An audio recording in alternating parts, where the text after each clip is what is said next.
কিন্তু স্বর্গে একটা অসুবিধা আছে, সেই অসুবিধাটার জন্য আপনারাই বিচার করবেন যে আপনারা স্বর্গে যাবেন কিনা। স্বর্গে, সঞ্জয় বাবু, স্বর্গে একটা অসুবিধা আছে, সেটা হচ্ছে কি, যে যেই পরিমাণ আপনার ক্ষুধা লাগবে স্বর্গের দেবতারা এই পরিমাণ আপনাকে খেতে দেবে না।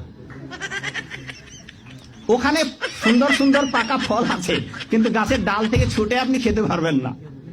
ক্ষুধার ঠেলায় আপনি জল খেতে যাবেন, ওই সরোবরে নদীতে যে স্রোতস্বিনী ধারা আছে, ওই জল আপনি হাতে উঠে খেতে পারবেন না।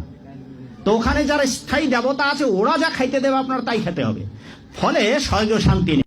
জান্নাতের সবচেয়ে বড় বিষয়টা কি?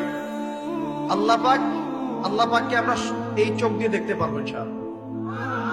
জান্নাত মানে কি? যা ইচ্ছা তাই করতে পারবেন। জান্নাত মানে কি? আপনি চাচ্ছেন, আল্লাহ আমি এখন একটা খামর চাই, শরাব আপনার সামনে হাজির, চিন্তা করার সাথে সাথে। জান্নাত মানে কি? আল্লাহ আমি আপনাকে দেখতে চাই, আল্লাহকে আপনি দেখতে পারবেন। জান্নাত মানে কি? আপনি মধুর নহর, দুধের নহর, পানির নহর, শরাবের নহর, হুরে নিঈন চতুর্দিকে ঘোরাফেরা করছে।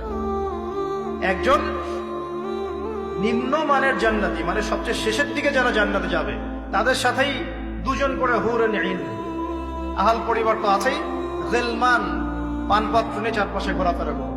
জান্নাত মানে কি? যেখানে যা ইচ্ছা তাই করা যাবে, বলার কেউ নাই, বাধা দেওয়ার কেউ নাই, সেখানে কোনো মৃত্যু নাই, সেখানে কোনো অহেতুক কথাবার্তাও নাই, কোনো গান গল্প নাই, কোনো মিথ্যা নাই, কষ্টের ক্লেশ মাত্র নাই, থুতু ফেলতে হবে না। জান্নাত মানে থুতু ফেলতে হবে না। জান্নাত মানে হাঁচি হবে না, নাক ঝাড়তে হবে না। জান্নাত মানে ইস্তেঞ্জা, পেশাব পায়খানা করার টেনশন নাই। মানুষ খাবার খাবে, একটা ঢেকুর তুলবে, ব্যাস খাবার হজম হয়ে গেছে। আর জান্নাতের সবচেয়ে বড় বিষয়টা কি?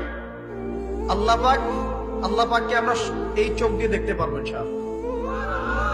আর তার সমকক্ষ একটা বিষয় হচ্ছে, আল্লাহ পাক বলে দিবেন যে আমি তোমাদের সবার উপর সন্তুষ্ট হয়ে গেলাম, যাও কোনোদিন অসন্তুষ্ট হবে। ব্যাস